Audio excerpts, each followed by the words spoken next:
Okay, I can see that folks are beginning to arrive. Welcome, everyone. Just going to take a couple of seconds here to let people join smoothly so that we're all here when we can get started.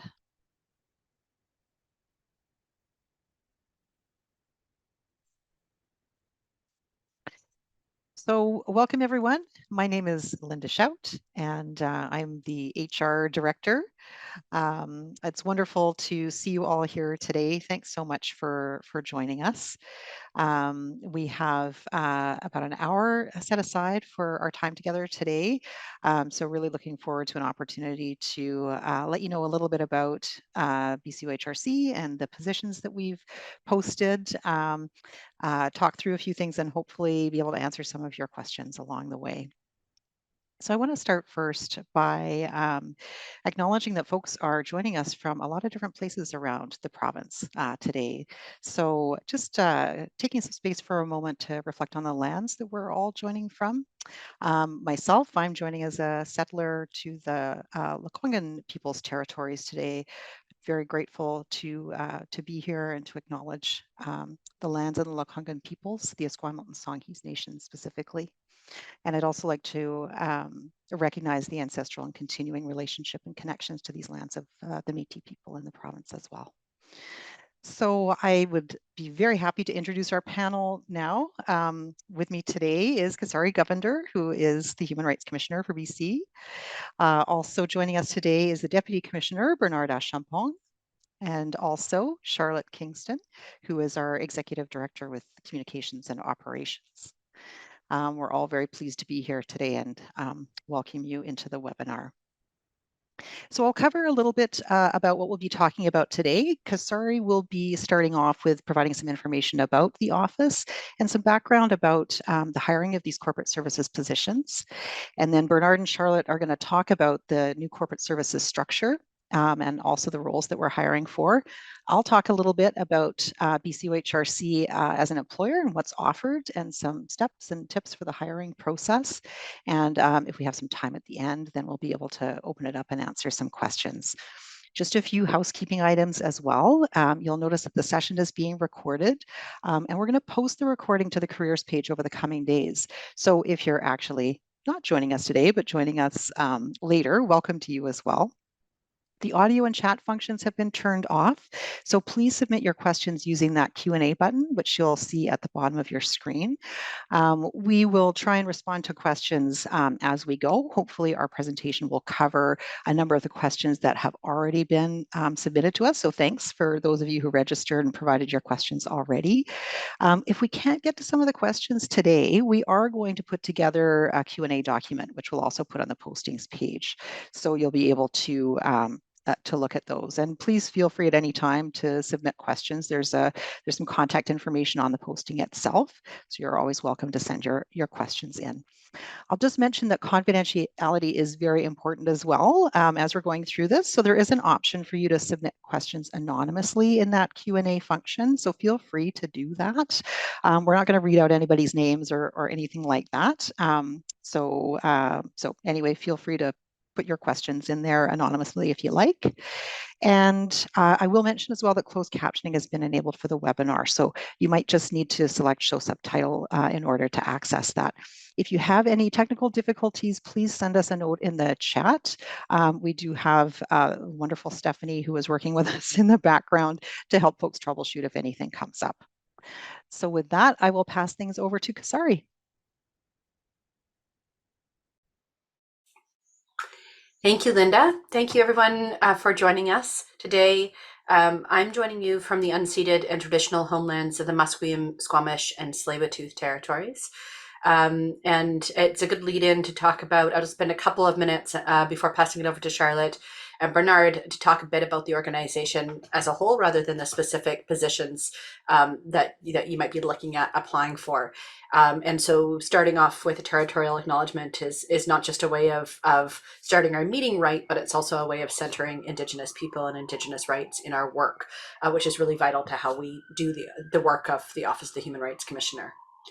Our mandate is set by the Human Rights Code. We're an office that's created by a piece of legislation and it creates the role of the Human Rights Commissioner, which is an independent officer of the legislature.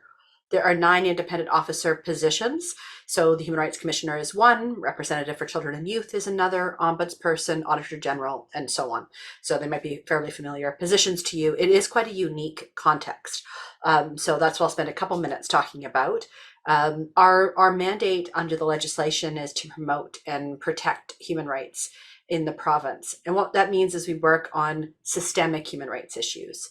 We have a number of tools at our disposal. For example, educating the public, working on inquiries or investigations into a very specific issue, appearing before the courts.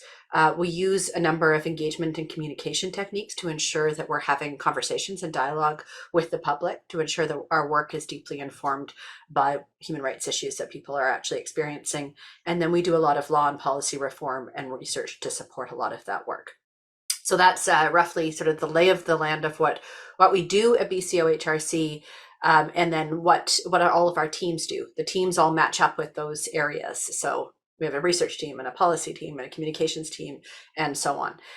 So that's the structure of the organization. What we haven't had until now is our own internal corporate services. We had we have an agreement with the Representative for Children and Youth's office to have a shared corporate services arrangement, which has been just seen us through an incredible way through our very startup to now. So the other key piece of context here is that we started as an office and I started in my role as commissioner. Those two things legally are the same event. And that was September 2019. So about 4.5 years in, we have been on this startup trajectory. We're in a point where we were able to grow and take on new pieces, which was to bring our corporate services in-house at this point in our startup. But we've had excellent support on corporate services, but it has been through this shared model. So that's why we're advertising all these positions at the same time in this way, because it's a brand new team for us, and we're excited to grow in that way. Our overall, I touched a little bit about the purpose of the organization, again, to deal with taking on systemic human rights issues. In a way, we're like a watchdog for government. So I said we have a bit of a unique role as an independent office. We're not government. We report to the legislature. We get our budget from the legislature. So it's a very nonpartisan kind of process. So it's still the public purse, but it's not government. We're also not entirely outside of government, because it is still the public purse, and we report to the legislature, and we're responsible to the legislature in many ways. But we act as a kind of watchdog to ensure that the government and other people who have responsibilities, or organizations that have responsibilities under the Human Rights Code, are complying with those responsibilities, or we're encouraging them to move towards compliance. We got some questions about what our workplace culture is. I would say a few things on that, and we might all speak to that in different ways. Charlotte has been here almost since the beginning, so has a long history with the organization, and a unique perspective, as I think we all do, on the culture pieces. Bernard just joined us, so he'll be able to talk potentially what it's like to come in as an outsider. From my perspective, a key part of the culture that we have here are that staff are pretty universally very passionate about human rights, and bring deep expertise in quite a wide variety of disciplines. One of the things that's quite interesting working in a medium-sized organization, we're in the 30s somewhere around staff numbers. We have kind of mid-30s, and we have a lot of different professions represented in our organization. But the uniting piece is really a passion and a drive to work on human rights, and it's very evident in the ways that we want to work together, and also in the work that we do in the world. We also have a very high number of, I would say most of us, if not all of us, are really critical thinkers.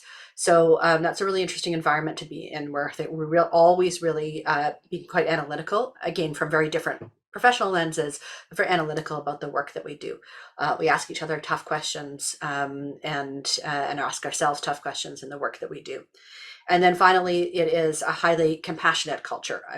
I think there's a lot of kindness, and I have been told by many who started with our organization that's something they've really been struck with.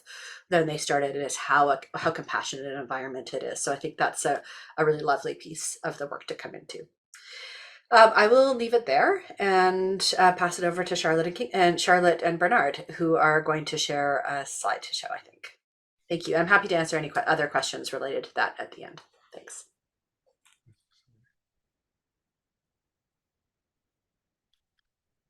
Great. Thank you. Thanks, everyone. This is almost like deja vu.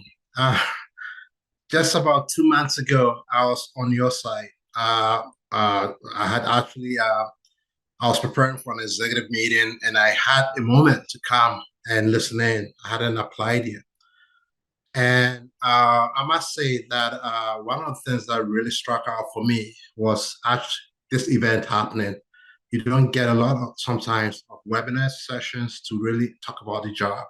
So, and I really want to also keep kudos to Linda and Stephanie because that was really for me. It was a good entry point for me to reflect on if I wanted to work for an organization as such. So I just wanted to say that. So uh, Kasari did mention that uh, as coming in new, it's been what 6, 7 days. One of the things that have struck me is that it is a very compassionate organization. The other thing that struck me coming in, I've been in public service for 20 years. I have over the last 2 years, I've been an acting ADM at Public Health and also an executive director of service with Ministry of Children and Family. And coming in, one thing that has struck me is the talent and the commitment. So I just want to just sort of couch it that way. So today we are going to talk a little bit about the corporate services. Myself, Bernardo Champon, Deputy Commissioner, and also Charlotte Kingston, the Executive Director of Communications and Operations. Next slide. So just a quick slice of what we look like. Basically, it is the organization is new, and in a lot of ways, it's really exciting to come into something new. It's new, however, it's also based on a good foundation, which is the work that we have been receiving from RCY Insure Services. So folks like Linda and Stephanie and other folks have been working, and we are going to be transitioning the roles and the functions to our a newish organization, as Kasari reported. So you can see the Deputy Commissioner, the Corporate Services CFO, the Human Resources Manager, and Advisor, and then you also have the Information Technology Manager, and also the Intermediate Technical Analyst. In a lot of ways, it's a great foundation to build from, but as we evolve, we also will grow to meet the needs of the organization in different ways. And when I say growth, I'm not talking about size, but I'm talking about how we mature together moving forward. So next slide, please. So I am myself an accountant. I don't like to say that. So the person that we're looking for is someone that is smarter than I am. As someone that is actually the hub of financial acumen for the organization. We are looking for someone that takes initiative. We're looking for, if I was to describe the person, it would be someone that is actually so strong in finance, but also has a flexibility and versatility in other corporate services to be able to provide leadership. So when I think about finance, I'm thinking about financial corporate services as sort of the overarching. I'm thinking about someone that can come and lead the financial framework, someone that can take on the operations of finance, really represents and really know and have that strong knowledge of policies and legislation and how that sort of aligns with the office and the independence of the office. This is a very vital role. It reports to myself, the Deputy Commissioner, but it also has a really strong voice in place in the senior executive table.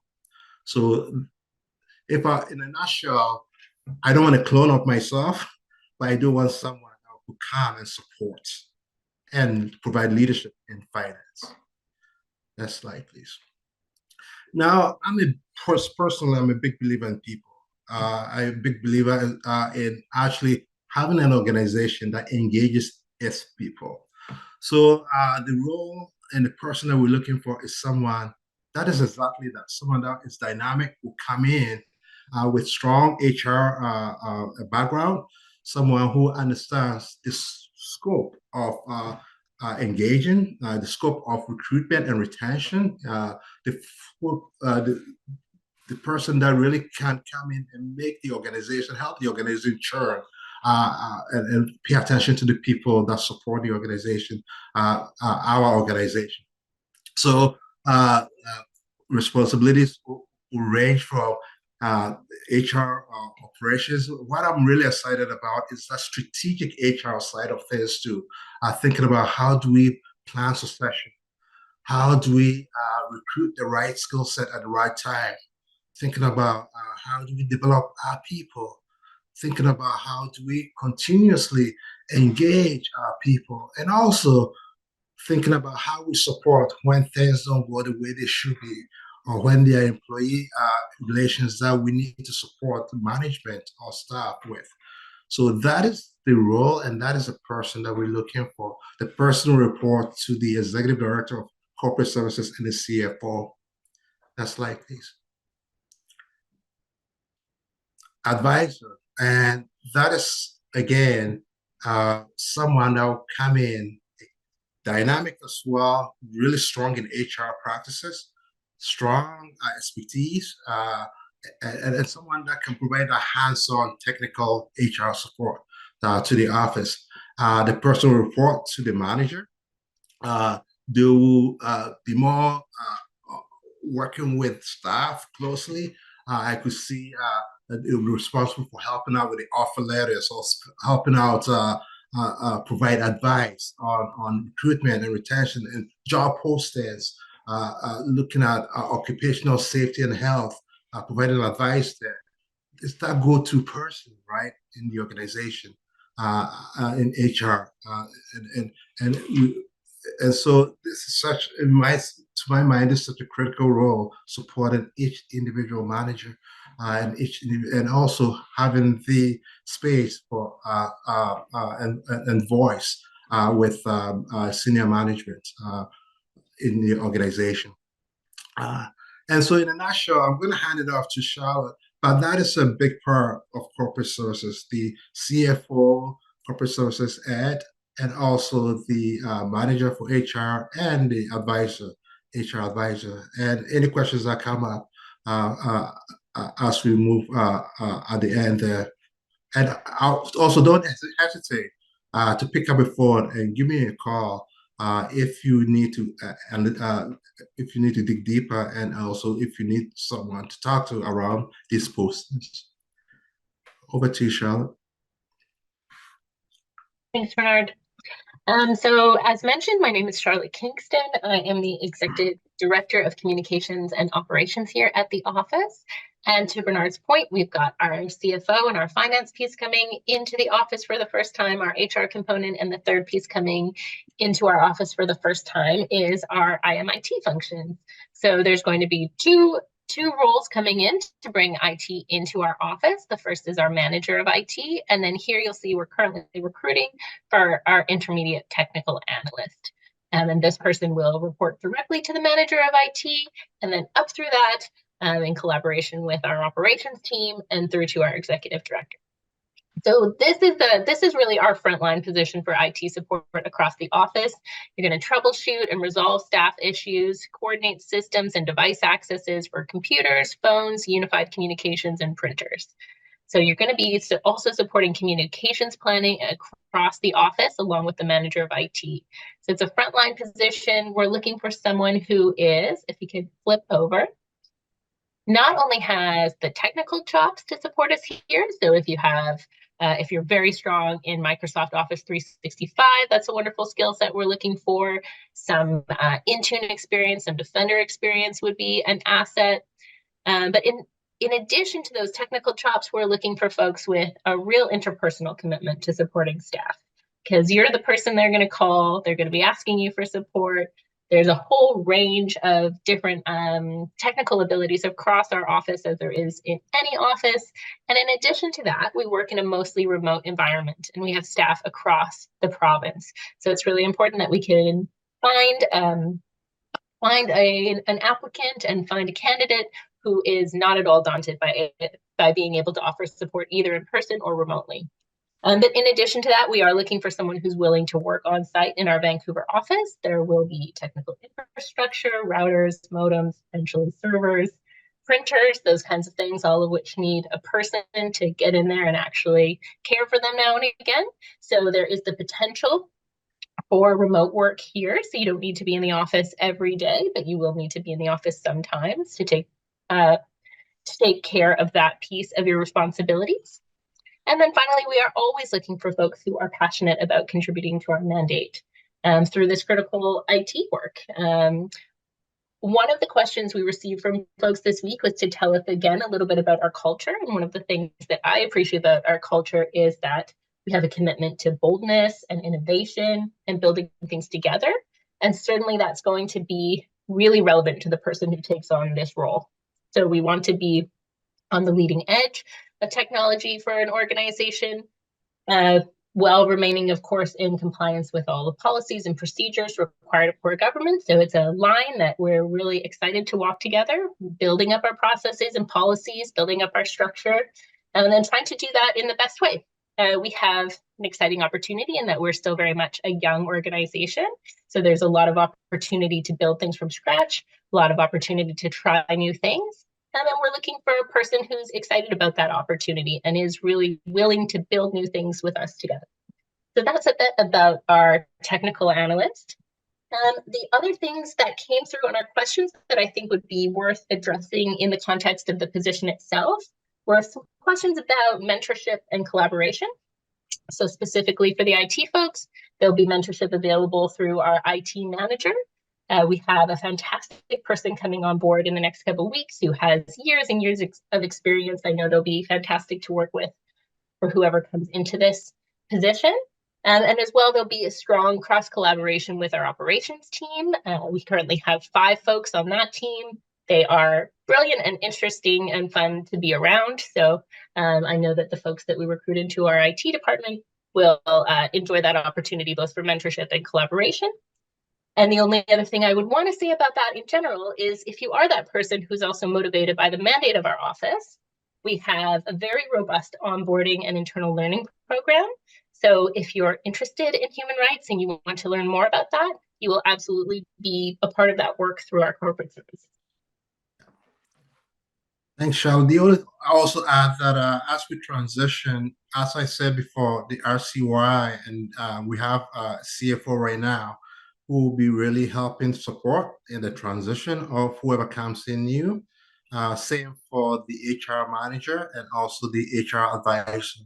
And so there'll be support there. So it's a new organization, but there's a strong foundation to start from.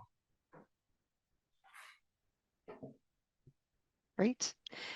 Thanks, Bernard and Charlotte.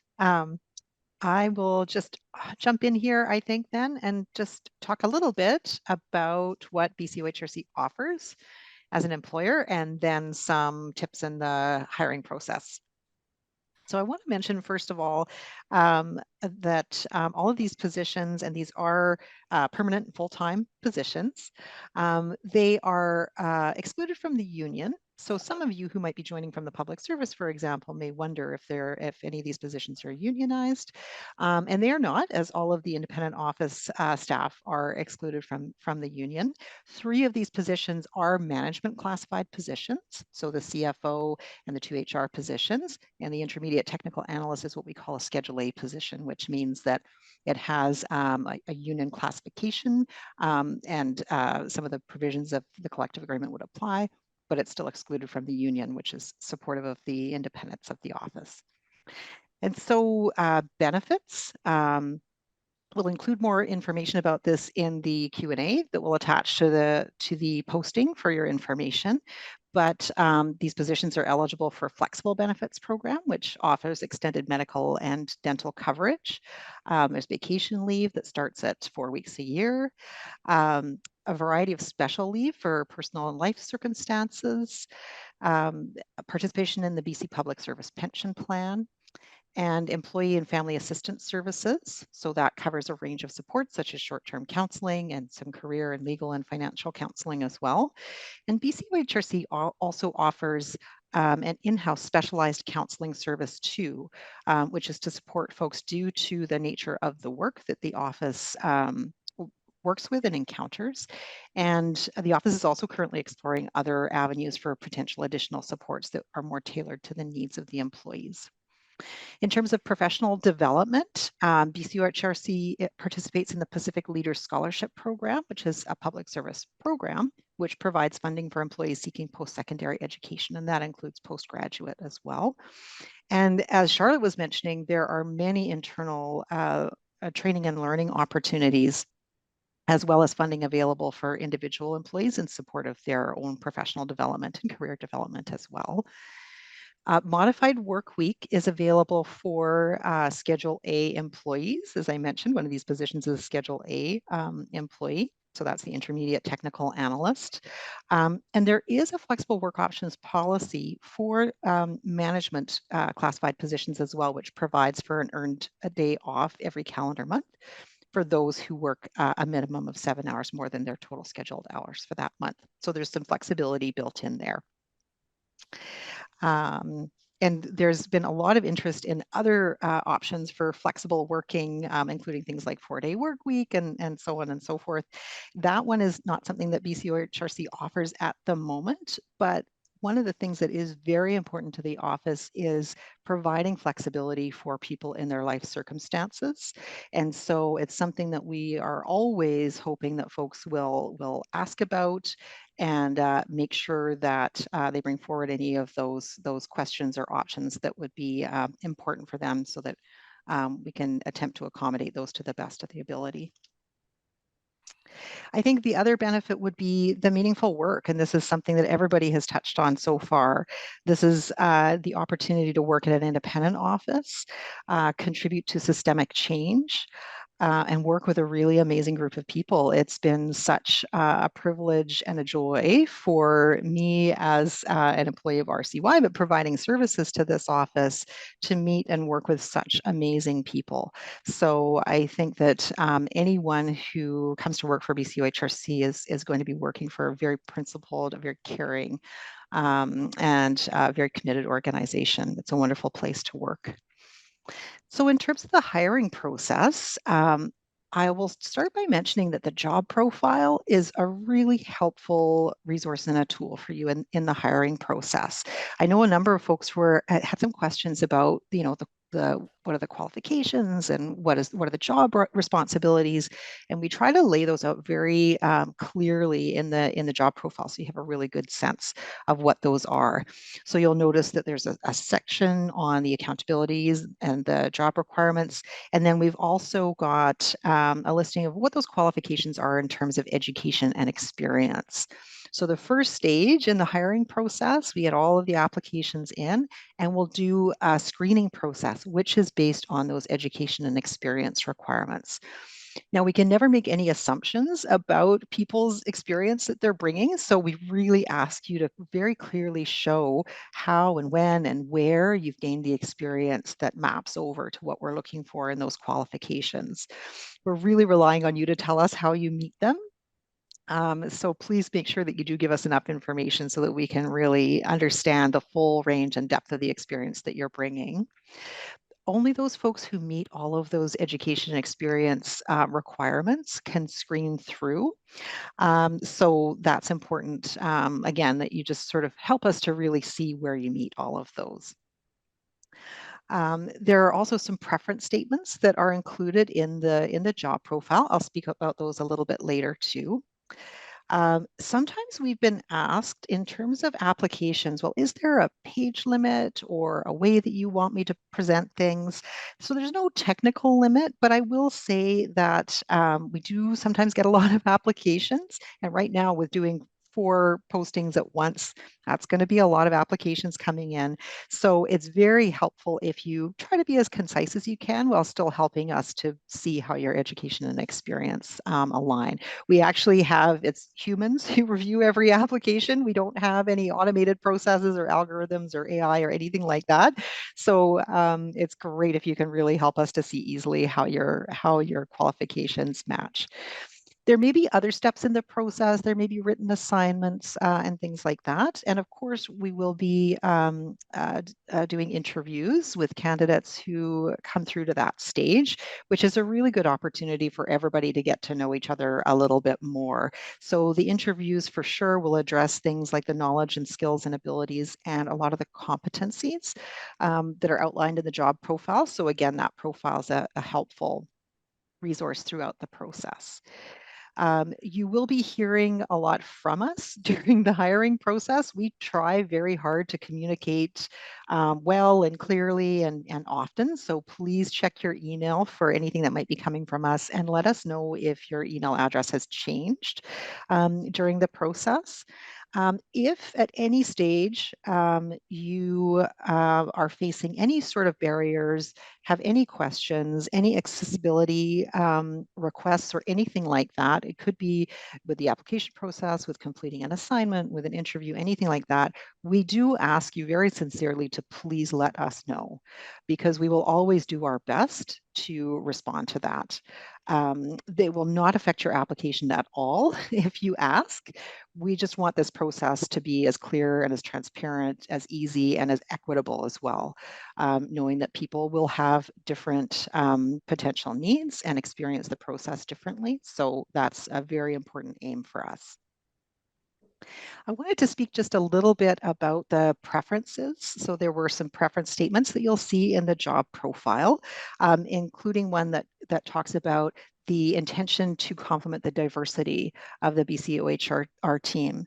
So this is an organization that's being very intentional about hiring a diverse team with lived experience with human rights. So, and this speaks directly to BCOHRC's ability to be successful and how it's important that staff reflect the communities who are served. So, one of the fundamental operating principles of the office is nothing about us without us. So, those who have that lived experience with human rights have perspectives that are needed and necessary and vital to informing the commissioner's work. So, we also know that that's not necessarily going to feel like a safe thing to do. And that's also one of the important values of the office is to operate in as trauma-informed a manner as possible. So it's your choice whether you want to volunteer any of that information. And if you do choose to do so in whatever way that feels comfortable for you. So it could be a brief statement only, whatever you wish to share to the degree that you feel comfortable doing so. And some folks may want to make mention of that in their cover letter, for example. All applications are held in strictest confidence. We don't share this information with anyone, but it just allows that opportunity to understand the range of experience that people may be bringing and how they may align with that preference statement. Of course, all applications, whether you align with that preference statement or not, are going to be assessed against the education experience qualifications. All applications will be. So I just wanted to mention that as well in the context of the preference statements that you'll see there. You'll also notice in the posting that there's a reference to conflict of interest that we sort of put up front in the posting documentation. So this is something that we feel it's important that is clear for folks so that people understand that as part of the hiring process. Many folks who are drawn to the work of the office have gained a lot of very valuable and very relevant experience through social justice work or other places they may have worked, nonprofit sector and so on. And those roots in the community and those beliefs and values align with the commissioner's work and are very important to be able to build trust and to amplify the voices of those who are marginalized. There can still be a bit of a tension sometimes that exists because of the commissioner's independence in carrying out the mandate of the work. So we want to ensure that there's the widest scope possible to make that meaningful and effective change, and ensuring that there's a broad perspective, a broad range of perspectives that are brought in, and that are in order to be able to amplify all of those voices to decision makers and duty bearers throughout the work. So that's why avoiding any real or perceived or potential conflicts of interest is very important in this context. It speaks towards the independence of the office. So what that means in practice potentially is that someone may need to take a step back from some activities, say with a particular a board or an organization that you may be involved with for the time that you're working with the office. But that's very much a conversation with any potential applicants who are moving through the process. And there's always a real effort made to identify those things and to mitigate and to make sure there's as much flexibility as possible to respond to those. This is an ongoing conversation with folks as you know, we're employed with the independent offices. So we just like to be really transparent up front. And of course, if you have any questions about that or anything else in the postings, there's contact information right there in the postings so that you can ask those questions.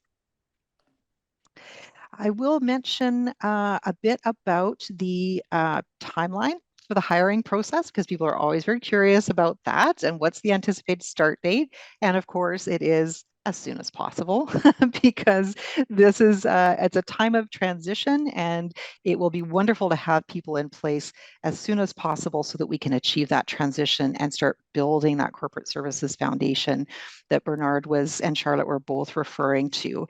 So we'll be moving into screening as soon as we can after the postings close. There are 4 of them open at the same time, so we may need to stage, you know, 1 or 2 to move to the next stage sooner or later than another. But that will also be part of the communication that we will be sending out to people once the postings close. What can you expect next? What's a general time frame? Because we know that everybody has a lot of demands on their time, and we want to make sure that folks can keep their schedules clear if they're able to move forward in the process. Another note just about the location of the positions. So the CFO and the HR positions, we've noted that those are available for work anywhere in BC. So they can basically work remotely from anywhere. The intermediate technical analyst does need to be based in or close to the Vancouver office because there will be fairly regular in-office requirements there. For the CFO and the HR positions, while they can be remote, there will likely be travel required for those positions. So the CFO, for example, will probably have to travel to Victoria a number of times, say for meetings with the Select Standing Committee on Finance and Government Services, which approves the office's budget each year, or there may be in-person staff meetings in the Vancouver office or other things that that position might need to attend to.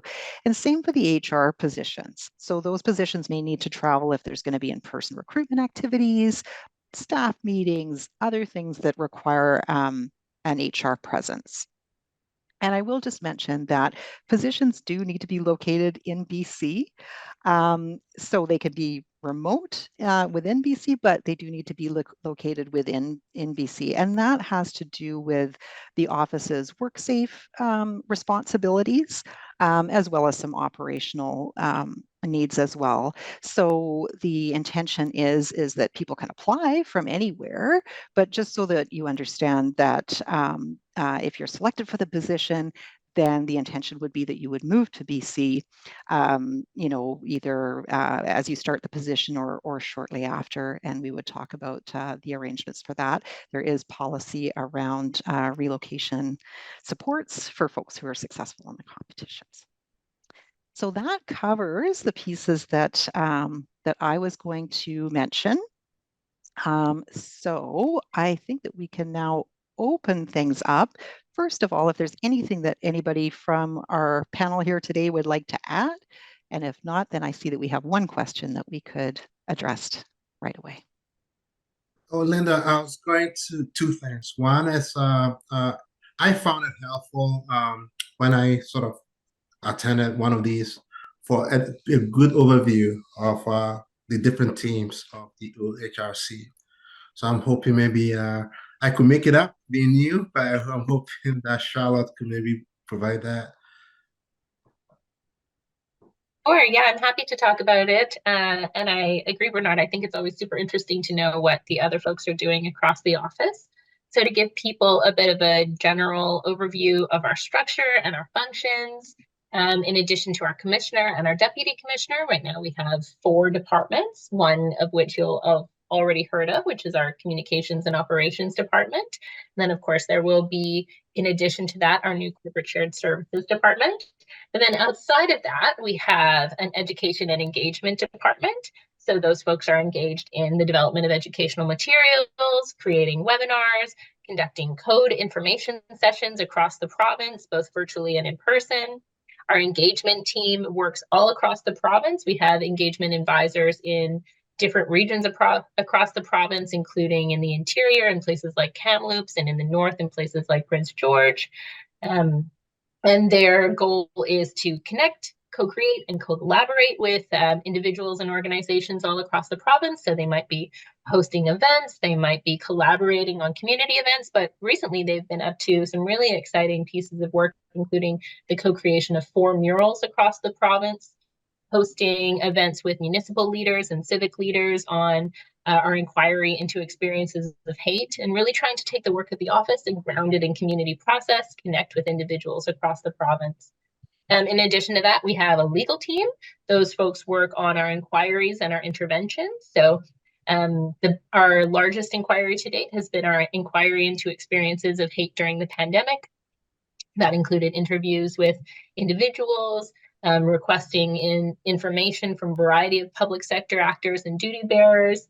We also intervene in court cases that have systemic implications and systemic impacts on human rights. So we've got an amazing legal team who's doing that kind of work every day.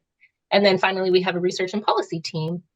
So our researchers have been conducting community-based research in places like Chetwynd and Cranbrook and all over the province to, again, hear about what are the key human rights issues across BC.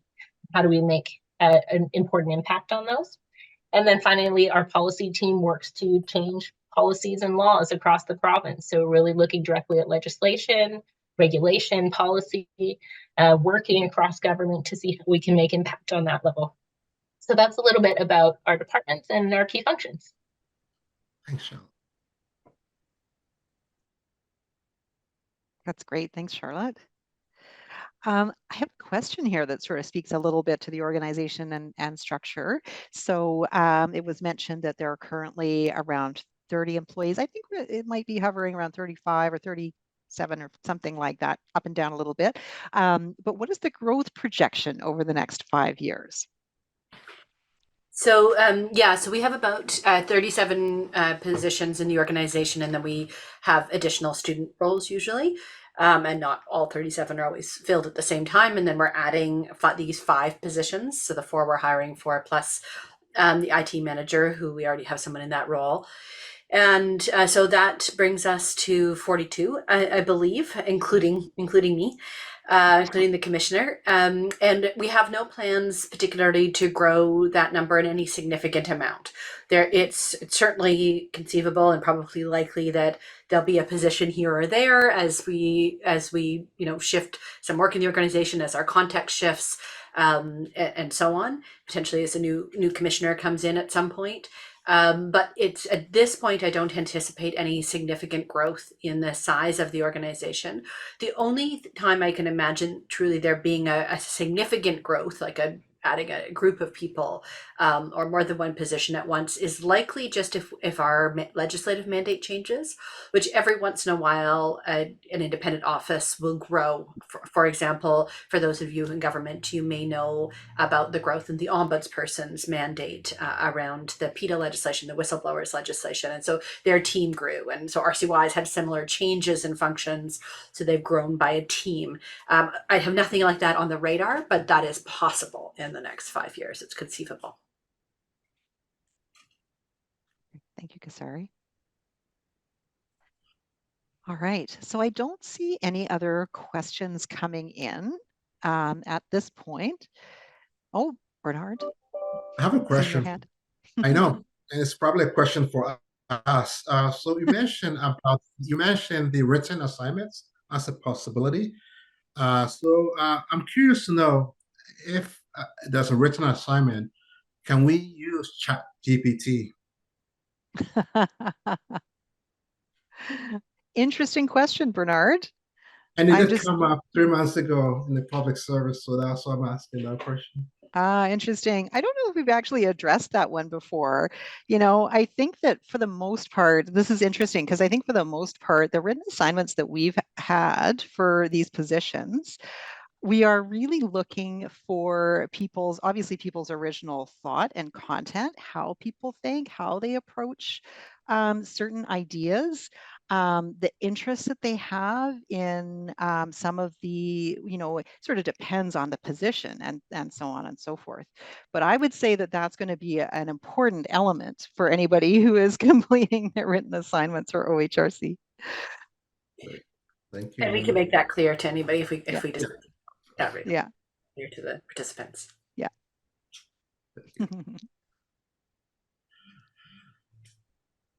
Okay. Well, there we go. I think that obviously, if anybody has any other questions after the webinar, you're more than welcome to send them to the contact in the posting. But I'm not seeing any more at this point, so I might just turn it over to you, Kasari, just to give us a little wrap up, and then we will close things out for the day. Sure. Thank you so much to those who have joined and stayed for these last few minutes, and those who are going to join in the future. Really encourage you to put in an application if this sounds appealing to you. I think that there's a lot of really interesting angles to working in a human rights commission, and I think many of us are very aware of the ways in which our operations team and our new corporate services team really form the backbone to our work. And I know that I really value that, but I know that's true across our team and across our senior team as well as the team as a whole. So if you see yourself in that role as part of the kind of backbone or scaffolding of human rights work that allow people to go out and deliver some of the programmatic work, if that vision appeals to you, I really encourage you to apply, and I look forward to seeing your applications. Thank you. Thanks, everyone.